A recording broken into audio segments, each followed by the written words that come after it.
क्या किसी बात को छुपाना पति पत्नी के रिश्ते में ऐसी दरार ला सकता है जिससे जिंदगी ही उजड़ जाए? क्या शादी का रिश्ता आज सिर्फ पैसे के लिए रह गया है? क्यों एक बार फिर से पति पत्नी का रिश्ता हुआ दागदार? आइए बताते हैं इस केस फाइल में।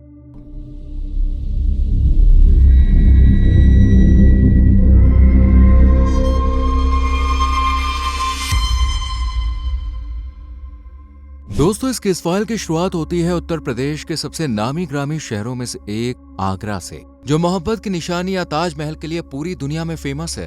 आगरा का नाम उसके पेठे और दालमोट की वजह से भी अक्सर चर्चा में बना रहता है। इसके अलावा इस शहर के लोग भी काफी दिलदार माने जाते हैं। इन्हीं हंसमुख और मेहनती लोगों के बीच एक परिवार सचिन उपाध्याय का भी है, जो शमशाबाद इलाके में राम रघु एक्सोटिका नाम की एक कॉलोनी में मकान नंबर 11 में रहते हैं और इनके घर का नाम है लक्ष्मी निवास। लक्ष्मी निवास यूं तो काफी बड़ा है, लेकिन इसमें रहने वाली फैमिली काफी छोटी है। परिवार के मुखिया सचिन उपाध्याय हैं, जो अपनी पत्नी प्रियंका और 2 बच्चों के साथ हंसी खुशी यहाँ रह रहे थे। सचिन का एक 6 साल का बेटा है और एक 3 साल की बेटी, जिनकी चहलकदमी से उनका घर आबाद रहता है। भले ही लक्ष्मी निवास में केवल 4 लोग थे, लेकिन सचिन की फैमिली काफी बड़ी थी, जो गांव की सौंधी मिट्टी में अपना जीवन गुजार रही थी। दरअसल सचिन मूल रूप से मनसुखपुरा थाना क्षेत्र के टीकमपुरा गांव के रहने वाले थे, जहां वो शादी से पहले अपने पिता केशवदास शर्मा, मां राजेश्वरी और छोटे भाई गौरव के साथ रहा करते थे। कुल मिलाकर ये एक भरा पूरा परिवार था। आपको बता दें, केशवदास शर्मा एक रिटायर्ड टीचर हैं, जो पढ़ाई की अहमियत को बखूबी जानते हैं। इसलिए इन्होंने अपने बच्चों को अच्छे स्कूल में आला तालीम हासिल करवाई, ताकि वो अपनी लाइफ में कुछ बन सके, और ऐसा होता भी है। सचिन, जो बचपन से ही पढ़ाई में काफी होशियार थे, उन्हें अहमदाबाद के कस्टम में जॉब मिल जाती है, जहां वो मन लगाकर काम करने लगते हैं। साथ ही बैंकिंग की पढ़ाई भी शुरू कर देते हैं, जिसके बाद सचिन को बैंक ऑफ इंडिया में मैनेजर की जॉब मिल जाती है और उनकी पोस्टिंग गुजरात के गांधीनगर में हो जाती है, जिस वजह से सचिन को अपने घर से दूर रहना पड़ता है। पर वो अपनी फैमिली से बहुत प्यार करते थे और उनसे अलग नहीं रहना चाहते थे, लेकिन काम भी जरूरी था, इसलिए वो गांधीनगर पहुंच जाते हैं और वहां रहते हुए घर के काम से लेकर बाहर तक के काम संभालते हैं। हालांकि बीच बीच में जब भी सचिन को टाइम मिलता था, वो अपने घर वालों से बात कर लिया करते थे और घर वालों को भी उनकी आवाज सुनकर तसल्ली मिल जाती थी। पर सचिन इस बात से काफी परेशान रहते थे कि उन्हें नौकरी से आने के बाद घर का काम भी करना पड़ता था, और जब वो ये बात अपनी माँ को बताते हैं तो वो शादी करने के लिए कहती हैं, जिसके बाद सचिन भी राजी हो जाते हैं और साल 2015 में उनकी शादी प्रियंका रावत नाम की लड़की से करा दी जाती है, जो काफी पढ़ी लिखी और समझदार लड़की थी। प्रियंका का फैमिली बैकग्राउंड भी काफी मजबूत था। उसके पिता ब्रिजेंद्र रावत आगरा में कलेक्ट्रेट बार एसोसिएशन के प्रेसिडेंट थे, जिस वजह से कानून की दुनिया में उनका जाना माना नाम था। वहीं प्रियंका का भाई कृष्णा भी एडवोकेट है, जो अपने पिता की तरह ही नाम कमाना चाहते हैं। आपको बता दें कि प्रियंका की फैमिली आगरा के बालूगंज इलाके में रहती थी, जो अब सचिन को अपना दामाद बना चुकी थी। साल 2015 में शादी के कुछ दिन बीतने के बाद जब सचिन की छुट्टियां खत्म हो जाती है, तो वो प्रियंका को लेकर गांधीनगर पहुंच जाता है और यहाँ पर एक किराए के मकान में दोनों पति पत्नी हंसी खुशी रहने लगते हैं। इसी तरह वक्त गुजरता जाता है और देखते ही देखते प्रियंका और सचिन 2 बच्चों के पेरेंट्स बन जाते हैं और ये छोटा सा परिवार पूरा हो जाता है। पर जैसा कि हमने आपको पहले बताया कि सचिन अपने माता पिता से बहुत प्यार करता था, तो इसलिए वो उनसे मिलने के लिए गुजरात से आगरा जाता रहता था, ताकि उन्हें अपने बेटे की कमी महसूस ना हो और बूढ़े माता पिता अपने पोता पोती के साथ भी टाइम बिता सके। इस दौरान केशवदास सचिन को शहर में ही एक नया घर खरीदने के लिए कहते हैं, क्योंकि ये लोग गांव में रह रहे थे, जबकि प्रियंका को यहाँ रहना कुछ पसंद नहीं था। इसलिए केशवदास अपने नाम पर इन दोनों को राम रघु एक्सोटिका में एक नया घर EMI पर खरीद कर दे देते हैं, जिसकी किश्त लगभग 33,000 रुपए थी और ये किश्त महीने के महीने केशवदास जमा करते थे। थोड़े दिन गांव में रुकने के बाद अब सचिन और प्रियंका वापस गांधीनगर पहुंच जाते हैं, लेकिन साल 2020 में सचिन का ट्रांसफर शमशाबाद की ब्रांच में हो जाता है, इसलिए वो गुजरात से वापस आगरा आ जाते हैं और उसी मकान में रहने लगते हैं जो केशवदास ने इन्हें खरीद कर दिया था। यहाँ से सचिन का ऑफिस भी करीब था, जबकि प्रियंका का घर भी 5 से 6 किलोमीटर ही दूर था। इसलिए वो अपने सास ससुर के साथ रहने के बजाय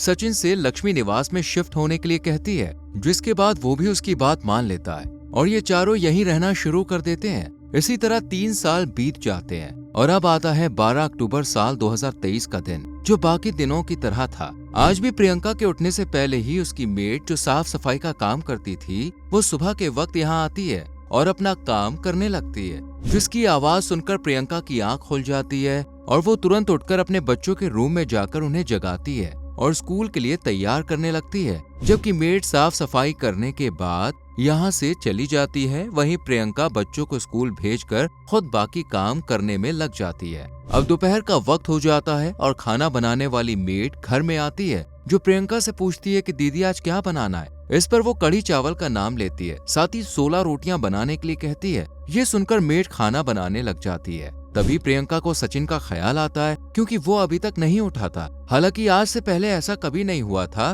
कि सचिन बिना वजह काम से छुट्टी ले, बल्कि वो तो टाइम पर उठ जाता था। इसलिए प्रियंका को कुछ अजीब लगता है, पर वो ये सोचकर खुद को समझा लेती है कि कल ज्यादा काम किया होगा, जिस वजह से सचिन थक गए होंगे, इसलिए वो अभी तक सो रहे हैं। इतने में मेड भी खाना बनाकर फ्री हो जाती है और प्रियंका को बताकर अपने घर चली जाती है। जबकि प्रियंका सचिन के उठने का इंतजार करने लगती है, लेकिन सुबह से दोपहर और दोपहर से शाम हो जाती है, पर सचिन नहीं जागता। ये देखकर प्रियंका को अब थोड़ी फिक्र होने लगती है, इसलिए वो जल्दी से सचिन के रूम में जाती है और जैसे ही दरवाजा खोलकर अंदर का नजारा देखती है तो उसके पैरों तले जमीन खिसक जाती है, क्योंकि सचिन बेड पर बेसुध हालत में पड़ा हुआ था। उसके शरीर में कोई हलचल नहीं थी। अब प्रियंका उसे काफी आवाज भी लगाती है, लेकिन वो कोई जवाब नहीं देता। ये देखकर प्रियंका घबरा जाती है और जल्दी से अपने पिता को फोन करने लगती है, पर तभी उसके हाथ से फोन गिरकर टूट जाता है, जिस वजह से वो किसी को भी कॉल नहीं कर पाती और फौरन भागकर एक पड़ोसी के पास जाती है। प्रियंका उनसे फोन मांगती है और अपने पिता ब्रिजेंद्र को कॉल कर उनसे कहती है कि सचिन की हालत बहुत खराब है, इसलिए हमें उन्हें हॉस्पिटल लेकर जाना होगा। ये सुनकर ब्रिजेंद्र प्रियंका को थोड़ी तसल्ली देते हैं और फिर अपने बेटे कृष्णा को उसके घर भेज देते हैं, ताकि वो अपनी बहन की मदद कर सके। इधर प्रियंका अपने ससुराल में भी फोन कर देती है, जिसके बाद सचिन के घर वाले बदहवास हालत में वहां पहुंच जाते हैं और सामने अपने बेटे को बेसुध पड़ा देखकर रोने लगते हैं और इन सब का जिम्मेदार प्रियंका को ठहराते हैं। ये सुनते ही प्रियंका के घर वाले भड़क जाते हैं, जिस वजह से दोनों फैमिलीज के बीच लड़ाई झगड़ा होने लगता है और बात हाथापाई तक पहुंच जाती है। मामला बढ़ता हुआ देखकर एक पड़ोसी पुलिस को कॉल करके इस बात की जानकारी देता है, जिसके बाद पुलिस भी यहाँ पे आ जाती है और देखती है कि सचिन की बॉडी एम्बुलेंस में रखी है, जिसे हॉस्पिटल ले जाने के बजाय ये लोग आपस में लड़ रहे हैं। अब पुलिस इन्हें शांत कराती है और जब प्रियंका से सवाल जवाब करती है तो वो पुलिस के सामने रोते हुए कहती है कि सचिन के घर वाले उसे बहुत परेशान करते थे। वो उसके ऊपर 2 करोड़ रुपए के एक लोन को इल्लीगल तरीके से इशू करने का दबाव बना रहे थे, जिस वजह से तंग आकर शायद सचिन ने अपनी जान दे दी। अब क्योंकि ये मामला बार एसोसिएशन के दामाद का था, तो पुलिस भी इसमें कोई ढिलाई नहीं बरतती है और फौरन सचिन की बॉडी को हॉस्पिटल भेज देती है, जहां डॉक्टर उसे देखने के बाद डिक्लेयर कर देते हैं कि अब ये जिंदा नहीं है और पोस्टमार्टम के लिए बॉडी को मॉर्चुरी में भेज देते हैं। जिसके बाद 13 अक्टूबर के दोपहर 1 बजे सचिन का पोस्टमार्टम किया जाता है और जैसे ही प्रोसेस पूरा होता है तो उनकी बॉडी को घर वालों के सुपुर्द कर दिया जाता है, जो सचिन की बॉडी को लेकर टीकमपुरा गांव आ जाते हैं और हिंदू रीति रिवाज के मुताबिक उनका अंतिम संस्कार करते हैं। हालांकि इस दौरान यहाँ प्रियंका भी मौजूद थी, जो अपने ससुराल वालों के साथ 1 मिनट भी नहीं रुकना चाहती थी। इसलिए अंतिम संस्कार होते ही प्रियंका वापस अपने घर जाने लगती है, लेकिन केशव दास उसे रोक लेते हैं और उससे कहते हैं कि कुछ दिन रुक जाओ, क्योंकि अभी बहुत सारे क्रियाकर्म बाकी हैं। पर वो उनकी एक नहीं सुनती। खैर, अब अगले दिन यानी 14 अक्टूबर को सचिन की पोस्टमार्टम रिपोर्ट आती है, जिसमें कई चौंका देने वाले खुलासे किए गए थे। दरअसल रिपोर्ट में बताया गया कि सचिन की बॉडी पर कई चोट के और गर्म धातु से जलाने के लंबे निशान थे, जिन्हें देखकर ऐसा लग रहा था जैसे उसे चिमटे से जलाया गया हो। इसके अलावा गर्दन पर भी कुछ मार्क्स थे और सचिन की मौत का कारण दम घुटने को बताया गया। यानी अब तक जो केस खुद अपने आप जान लेने का लग रहा था, वो रिपोर्ट आने के बाद पूरी तरह से बदल गया। इधर 17 अक्टूबर को प्रियंका ताजगंज थाने पहुंचकर अपने ससुराल वालों पर दहेज का केस दर्ज करा देती है और पुलिस से कहती है कि ये लोग उसे बहुत ही ज्यादा परेशान करते हैं, साथ ही ये सचिन के ऊपर भी लोन अप्रूव कराने का प्रेशर दे रहे थे, इसलिए इन सबके पीछे यही जिम्मेदार हैं। इसलिए पुलिस इन्हें जल्द से जल्द अरेस्ट कर ले। इससे पहले कि पुलिस कुछ कर पाती, 18 अक्टूबर को केशव दास थाने पहुंचते हैं और अपनी बहू और उसकी फैमिली पर सचिन को मारने का आरोप लगाते हैं। पर असल में सच क्या है, अब ये पुलिस को पता लगाना था। हालांकि पोस्टमार्टम रिपोर्ट से तो यह खुलासा हो गया था कि सचिन ने अपनी जान खुद नहीं ली, बल्कि उसे मारा गया है। वो भी करीब 48 घंटे पहले। जी हाँ, 11 अक्टूबर की रात को ही उसे मार दिया गया था। लेकिन पुलिस को 12 अक्टूबर की शाम को बताया गया। पर इसके पीछे का मास्टरमाइंड कौन है, ये जानने के लिए पुलिस एक स्पेशल टीम बनाकर इन्वेस्टिगेशन शुरू करती है। उन्हें सबसे पहले ये पता करना था कि 11 अक्टूबर की रात को सचिन के घर में कौन आया था और उसने आखिरी बार किससे बात की थी। अब पुलिस की टीम सचिन के घर जाकर छानबीन करती है और घर के एक एक कोने को अच्छे से तलाशने लगती है। तब उन्हें बाथरूम के अंदर से एक टूटा हुआ पाइप मिलता है, जिसे देखकर लग रहा था कि शायद इसी से सचिन की पिटाई की गई होगी। इसके अलावा टूटी हुई चूड़ियों के टुकड़े भी मिलते हैं और साथ ही कुछ कपड़े और एक चादर भी बरामद होती है, जिन पर खून के धब्बे थे और इन धब्बों को धोकर साफ करने की कोशिश भी की गई थी। इतना ही नहीं, कमरे में एक प्रेस भी मिलती है जिससे सचिन को जलाया गया था। ये देखकर पुलिस सब समझ जाती है, पर वो जल्दबाजी में कोई कदम नहीं उठा सकती थी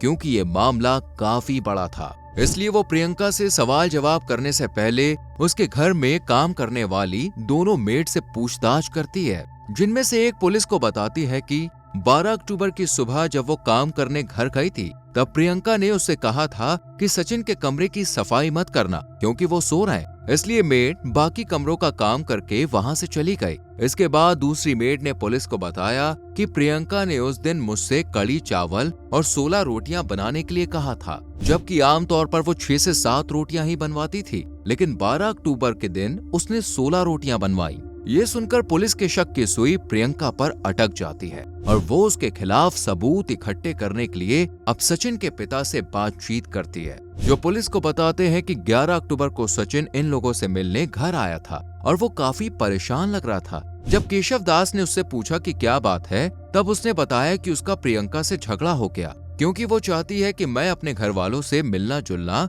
यहाँ तक कि बात करना भी बंद कर दूं, लेकिन ऐसा नहीं हो सकता। इस पर केशव दास उसे समझाते हुए कहते हैं कि तुम उसकी बात मान लो क्योंकि वो अपना घर छोड़कर सिर्फ तुम्हारे लिए आई है, इसलिए जैसा वो चाहती है तुम वैसा ही करो। अपने पिता की बात मानकर सचिन वापस घर चला जाता है, पर जब रात में केशव दास उसका हालचाल पूछने के लिए उसे कॉल करते हैं तो प्रियंका फोन उठाती है और अपने ससुर से कहती है कि सचिन सो गए, इसलिए कल बात कर लेना। इतना कहकर वो कॉल कट कर देती है। लेकिन जब पुलिस ने सचिन की कॉल डिटेल्स निकाली तो उसमें लास्ट कॉल सचिन की सास की थी, यानी सचिन ने आखिरी बार अपनी सास को फोन किया था, जबकि प्रियंका का कहना था कि वो तो सो गया है। तो उसने केशव दास से झूठ क्यों बोला? खैर, पुलिस अब आसपास के सीसीटीवी कैमरों को खंगालती है, जिसमें से एक फुटेज में कृष्णा रावत 11 अक्टूबर की रात को सचिन के घर में जाते हुए दिखाई देता है, जो करीब 45 मिनट तक घर में रुकता है और फिर यहाँ से चला जाता है। ये देखकर पुलिस को कुछ शक होता है, इसलिए वो तुरंत कृष्णा की लोकेशन चेक करती है,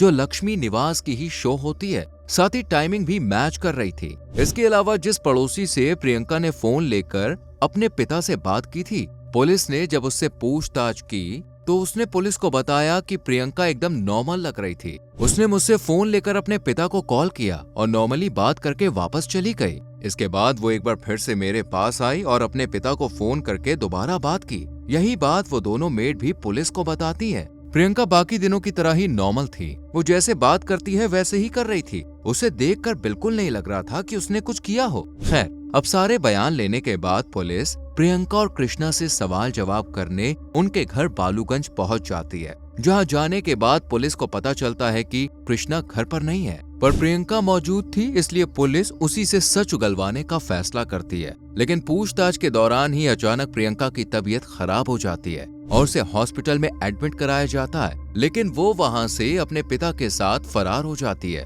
ये खबर जैसे ही पुलिस को मिलती है तो उन्हें ढूंढने के लिए सर्च ऑपरेशन चलाया जाता है और 20 अक्टूबर को फाइनली कृष्णा पुलिस के हाथ लग जाता है, जिसे वो पकड़कर थाने ले आती है और जब सवाल जवाब करती है तो वो पुलिस के सामने सारा सच उगल देता है और उनसे कहता है कि ये सब उसकी बहन प्रियंका ने किया है, लेकिन क्यों और कैसे ये सिर्फ प्रियंका ही बता सकती है। ये सुनकर पुलिस अब उसकी तलाश में जुट जाती है और आखिरकार 29 अक्टूबर को ब्रिजेंद्र रावत और प्रियंका को प्रयागराज से पकड़ लिया जाता है, जिसके बाद इन दोनों को ताजगंज थाने में लाकर पूछताछ की जाती है। हालांकि शुरुआत में तो प्रियंका हर इल्जाम को सिरे से खारिज करती है, लेकिन फिर पुलिस के सख्त रवैये के आगे वो टूट जाती है और अपने गुनाह कबूल करते हुए कहती है कि हाँ, उसी ने अपने पति को मारा है क्योंकि वो अपने भाई के नाम पर पेट्रोल पंप खरीदने वाला था, लेकिन उसने ये बात प्रियंका से छुपाई थी। क्योंकि वो जानता था कि वो उसके घर वालों को पसंद नहीं करती है। लेकिन प्रियंका को किसी तरह पता चल गया, जिस वजह से दोनों पति पत्नी में खूब लड़ाई झगड़ा हुआ और प्रियंका ने 11 अक्टूबर की रात को अपने भाई को बुला लिया।